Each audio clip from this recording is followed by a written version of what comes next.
Hello, my name is Michael, and spoilers for Season 2, Episode 8 of Severance, so if you're not caught up, come back later when you are. And here we go. This episode is all about Miss Cobell, the character who has been conspicuous by her absence for many episodes, and even when she was there, she wasn't really there for very long, despite how vitally important she was to the show in Season 1.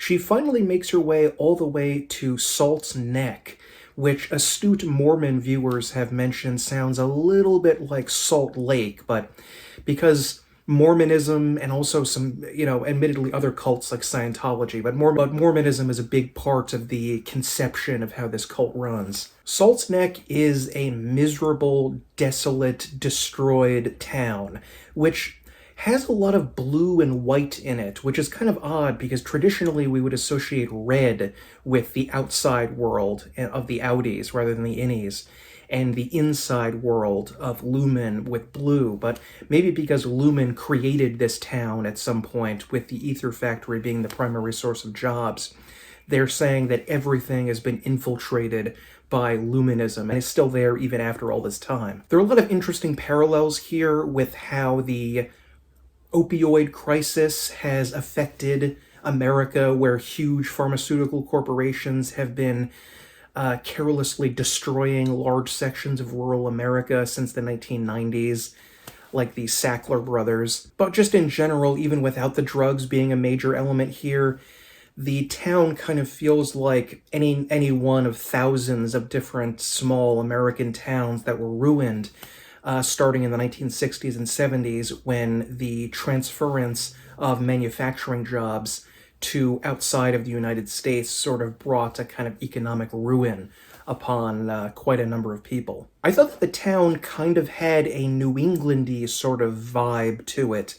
And that's odd because I wasn't getting any of the Midwestern, Great Lakes, Michigan kind of feel that people have theorized that's more or less where the show takes place, even if it's in a fictional state that begins with PE. But because I'm not really familiar with coastal Michigan towns or Great Lakes towns in general, let me know if you are, if this resembles a town that could be like a small fishing village around the Great Lakes, because it was really given like Stephen King, Maine vibes to me, but maybe I'm wrong about that.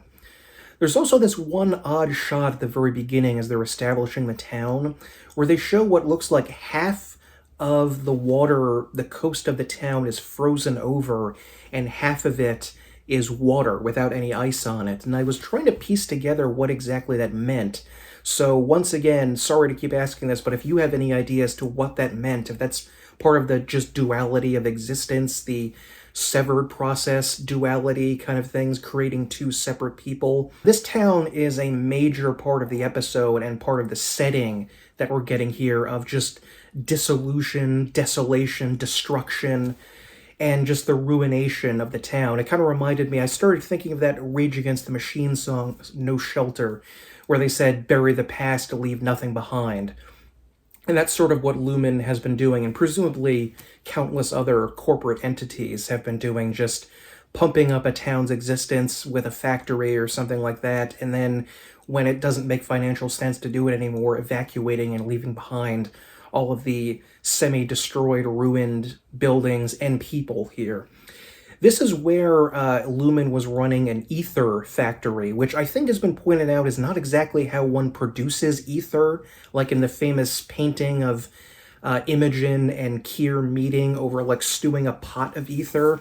I couldn't find any photographs exactly or drawings of how ether was produced.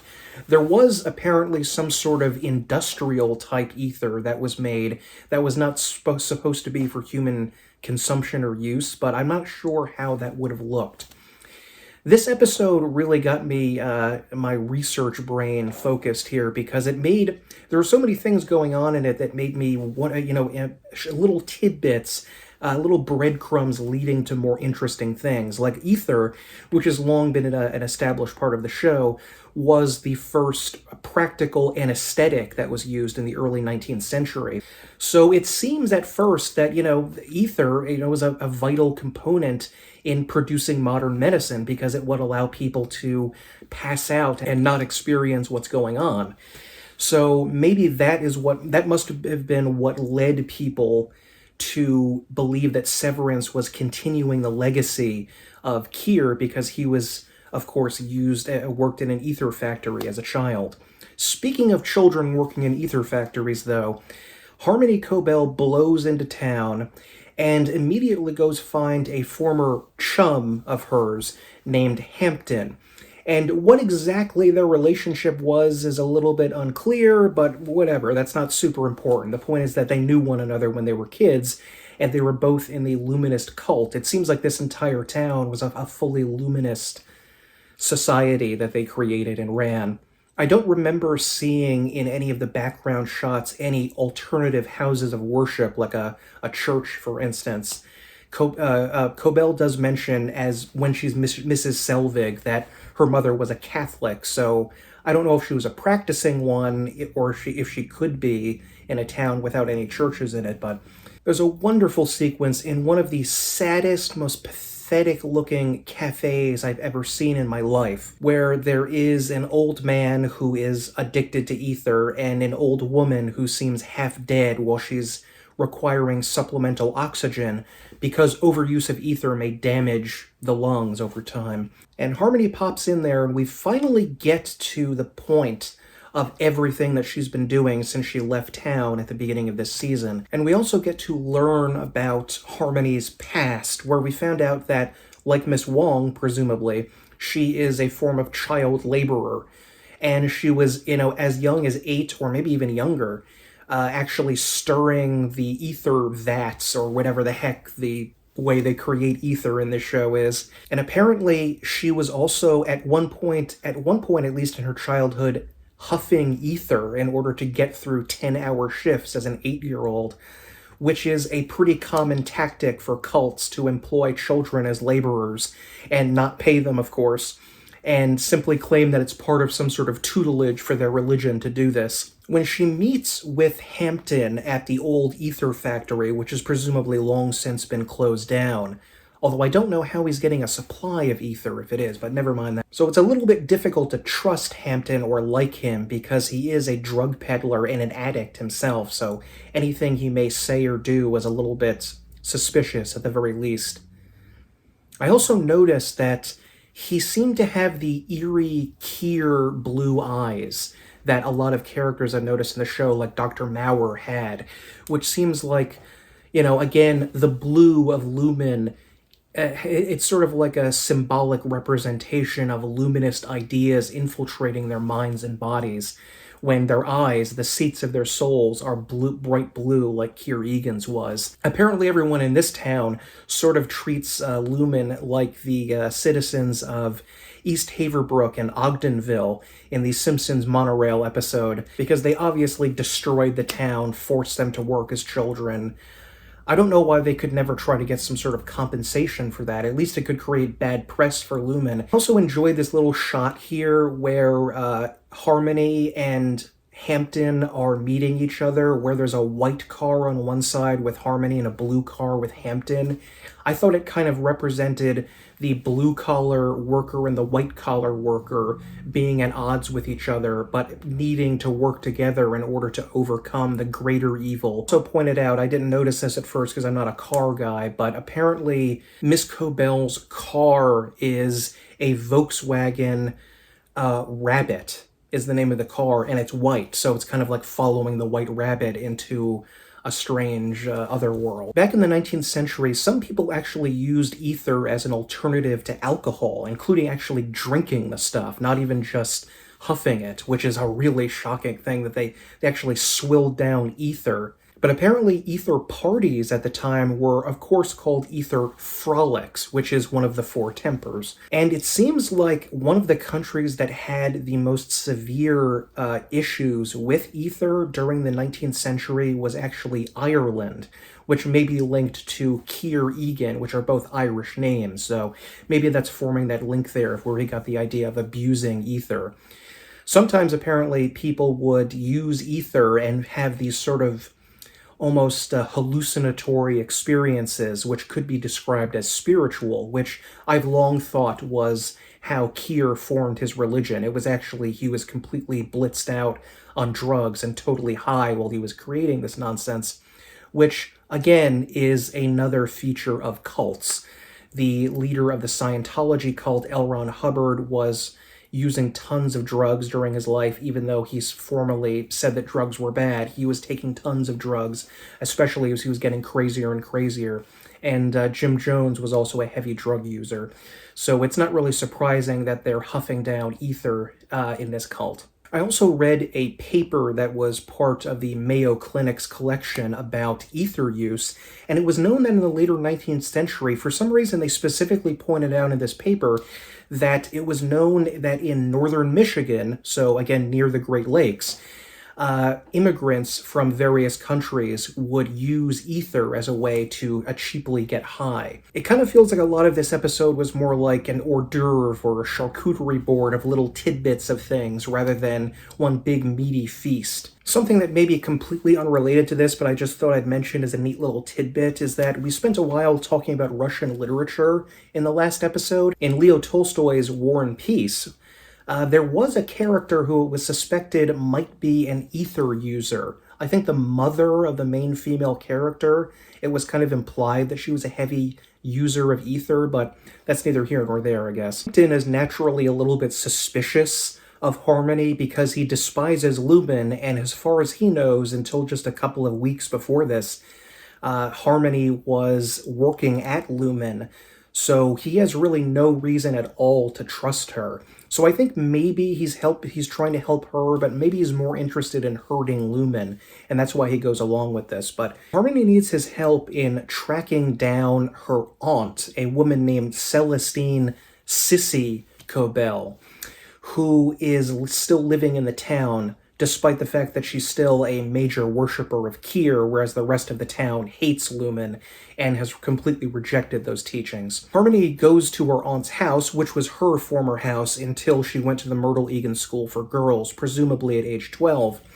And she has a terrible relationship with her aunt, even before she got in trouble with Lumon, because she blames her aunt for her mother's death. We saw in the first season that Harmony's mother had a breathing tube that was left there that was related to, she had a very sacrosanct attitude towards. And Harmony is on a mission to find something, and eventually goes into her former mother's room, and very weirdly and disgusting and gross, she pulls out the ancient breathing tube and attaches it to her mother's former medical machine and breathes in and out through it. And I'm trying really hard to sympathize with Harmony here because she was abused as a child, and she, at one point at least huffed ether, which probably did some sort of unknown damage to her brain. And apparently there are some effects that ether could possibly have children in utero, and it can cause miscarriages, pregnancy. So I was kind of thinking, could the Lumon Clinic have been secretly feeding Gemma ether without her knowledge? Probably not, but it was just a thought. And we don't really know exactly why she's doing any of this, which I think probably contributed to the frustration with this episode, which I waited until this point to bring up, but I can no longer do so. This episode, unlike I think every other episode in both seasons, which was beloved, was actually given quite mixed reviews, and I have to say I kind of agree. There's a ton of interesting little things about the lore that we're finding out about Lumon, which I'm sure are going to be very, very important to the plot, but I don't know if I was necessarily all that thrilled by the episode. because it did not involve our main characters. It involved Harmony Cobell, and it was not set in the normal place. So we kind of feel adrift and unmoored during the episode. And someone on TikTok, kind of over the top, but they did say that the entire episode could have been an email, which was funny. And I kind of do sympathize with the negative Nancy's about this episode. But I think that the main issue with the episode is not that nothing happens, because tons of stuff happens. That's not the issue. It's who it happens to. I love almost all of the characters on the show, except for one, and that is Harmony Cobell. This is the only character on the show that I dislike. And it has nothing to do with Patricia Arquette. She's a great actress. I love her. She's fantastic, and she's doing a great job. It's just that this particular character that she's playing is so unpleasant and crazy and miserable. In fact, Harmony's aunt actually says this about her. Why do you bring nothing but woe into my life? And I was thinking, like, wow, you kind of hit the nail on the head about Harmony Cobell. Every time we see her, it is just misery and woe. It is just so sad and grim to see everything about her. Where, this town kind of seems like a physical landscape, a representation of what is in Harmony's head. Just ruination and destruction and memories and death and sadness and bleakness. And that was kind of a relentless tide of that kind of went against a lot of what the other show was, which had a very Twin Peaksian mixture of absurd humor and horror. But this episode just seems like 40 minutes of sadness, and that's probably why people were not thrilled to watch it. There was none of the levity that was tossed in there that you usually find. So again, I don't think it's all the criticisms were entirely fair, because there's tons of interesting stuff to speculate about in here, and we do find out a bunch of interesting things, but it's just so freaking depressing. It's just filled with woe. Woe's coming out of my ears watching this, with this drug-addicted, miserable town where nobody has any jobs and everyone is sad and thinking about things that happened like 40 or 50 years ago that they're still obsessed with. I don't think we know Harmony Cobell's age in the show, but the actress, Patricia Arquette, at the very least, is in her late 50s.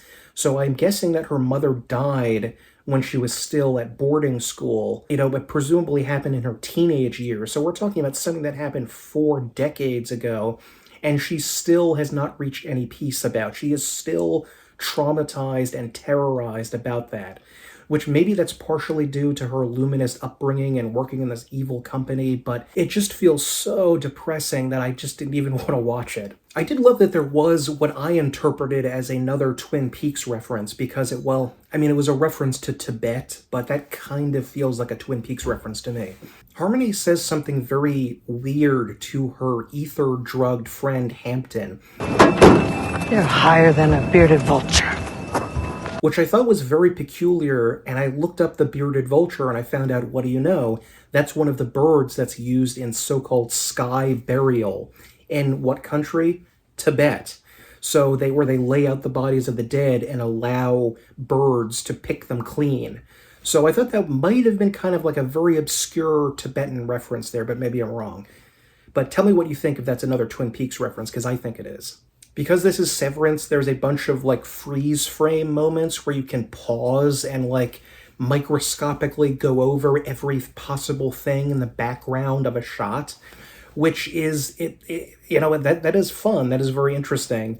But aside again from those little tidbits about history, it doesn't feel like it has the same dramatic weight as witnessing Gemma being tormented in the underworld of Lumon. But after laying in her mother's bed and finding all of her childhood possessions removed from her room, and arguing relentlessly with her aunt, bitterly again and again, again adding more woe to everything in this episode, Harmony decides to huff ether with her friend Hampton, which is kind of it's not out of nowhere. It's set up that he's a drug dealer and drug user, but he just kind of brings it up in a really inappropriate moment when he's literally sitting on Harmony's dead mother's hospital bed. It's very creepy and weird. which again, I think that contributed to people not liking it. But after a while, we actually end up discovering why Harmony is here, and it is a wild, out-of-the-blue kind of thing that is really surprising, and I assume the show's going to have more twists and turns later. I don't know where they're going to go after this. But Harmony decides to dig inside of an old root cellar outside of the house, where she discovers a number of her lost possessions, including a giant bust of Jame Egan, which she won, I think, for being valedictorian of her high school, Myrtle Egan high school class. And we find inside of this head, secreted away, are notes, a notebook from the, I think, from the Myrtle Egan School for Girls that had been hidden there. And it turns out that Harmony Cobell is the creator of Severance. Probably one of your ether-induced hallucinations, sir. Not Jame Egan, not Bert, like I was theorizing a couple episodes ago. It was Harmony, which is so, I mean, it's so bizarre that this happened, that this twist was thrown in there. Partially because it just adds to the terrible sins that Harmony has wrought upon the world. You know, we already know that she was a torturer, which is about the worst thing you could possibly be, is sentencing someone to hours and hours of torture, even if it was only emotional, psychological torture that we saw. And I had a lot of questions. Did she invent Severance when she was in high school? Because whether she did or didn't, Harmony has officially become one of the greatest scientific minds in the entire world. And if she did that when she was a teenager, that is wild to think that that happened.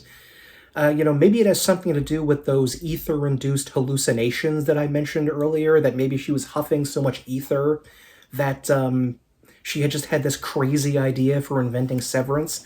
She specifically says to Hampton that she hasn't done ether since she was age 8, but I don't know if I believe that, because she is incredibly nutso. Mine!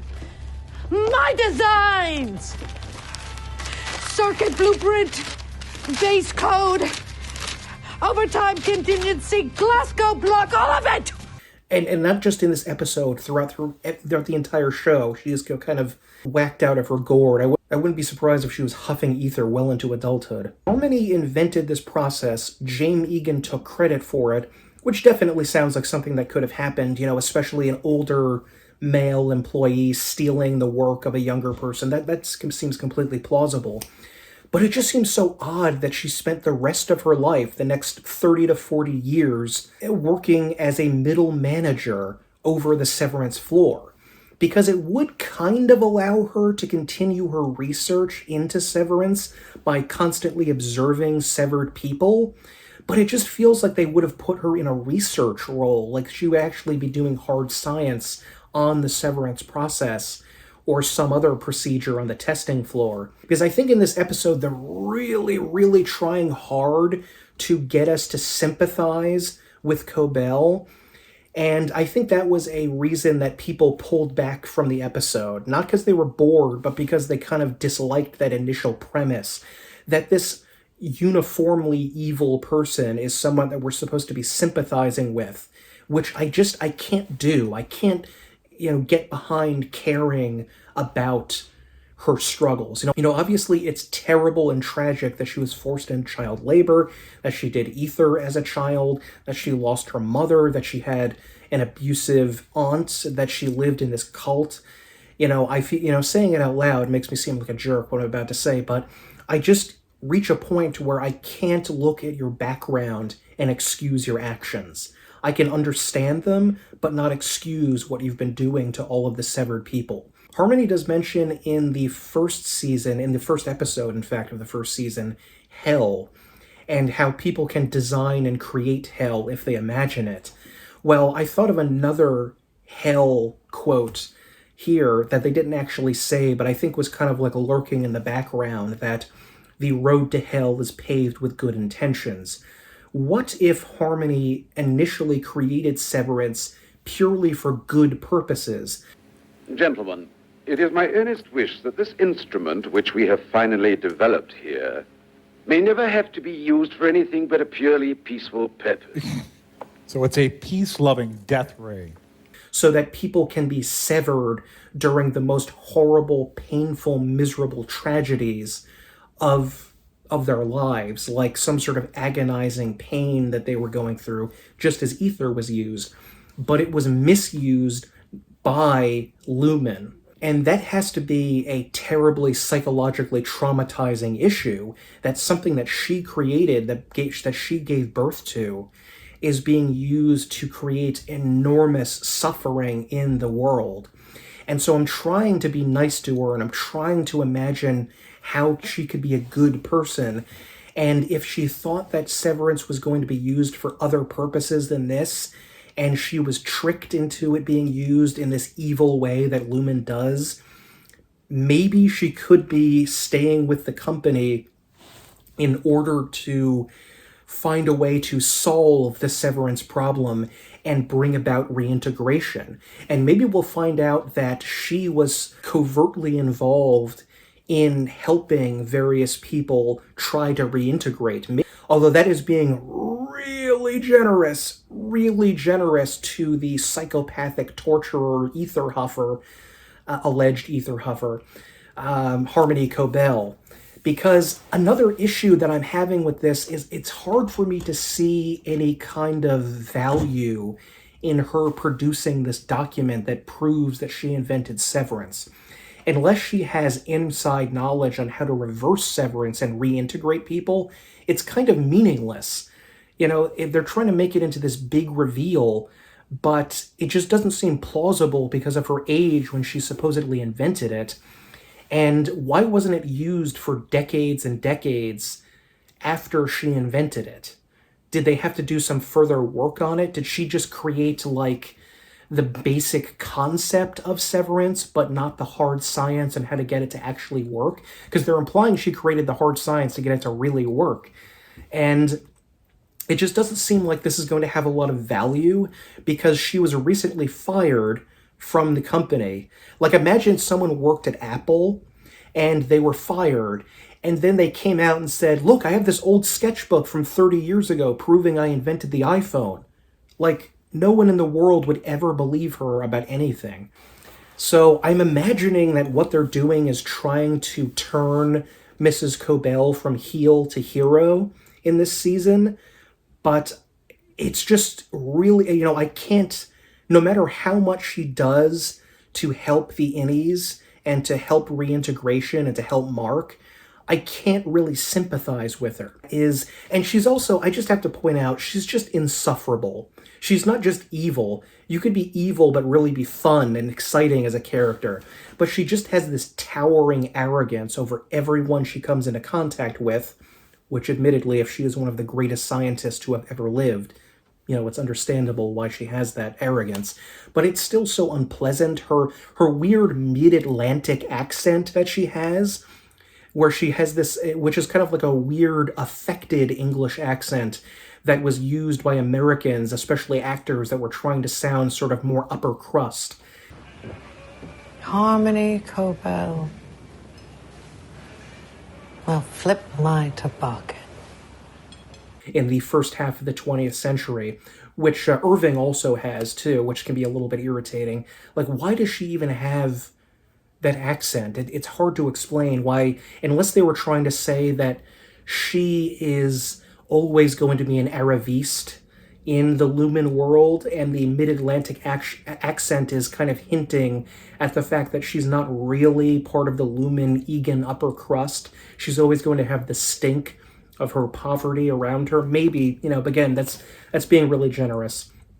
But the episode concludes after this bombshell account of finding out that Harmony was responsible for Severance, with her driving off into the night with her friend / possibly former lover Hampton weirdly taking the time to harm some Lumon people. Like, he hates Lumon so much he's willing to, I don't know, get into a physical confrontation with them when they arrive, I guess, in order to slow the chase after Harmony. And she wanders off and finally answers the phone call from Devin, which, again, very bad choice, Devin, to have done this, but never mind. That, I don't believe Devin is evil. Devin is good. I firmly believe that. I will stand behind those words. That Devin is a good person. She's just making some questionable choices by calling Cobell. And it just ends with, more tantalizing about Mark's reintegration, which we're going to have to wait another week to do. So, yeah, this is probably going to be going down as my least favorite episode of all of the ones in the show thus far, which really honestly isn't saying that much, because every episode other than this one is like a 10 out of 10 for me. I honestly can't even think of one that I would rate... No, I can't even think of one I would rate lower than 10. Like, it is amazing perfection of television. This episode just felt kind of like an appendix that probably could have been done in a much shorter, sweeter way than focusing an entire 40 minutes on the woe and dreary misery of Harmony Cobell's mind and her social group in this sad little town. Again, all kinds of wonderful tidbits and interesting history and plot and all that stuff that we're presumably going to need to understand the next two episodes. It was just a little bit sad, a little bit too much woe-filled for me. Yeah, if you want a crazy theory of mine that I thought of during this, I don't really vibe with this one that much, but I did at least think that maybe Harmony is she created Severance not to create a new version of Ether, but instead to duplicate and recreate someone's mind within a computer chip, which, in the first season, she does hold Petey's Severance chip, and they look at it and say, that's Petey, as if the innie Petey, existed somehow entirely on that chip.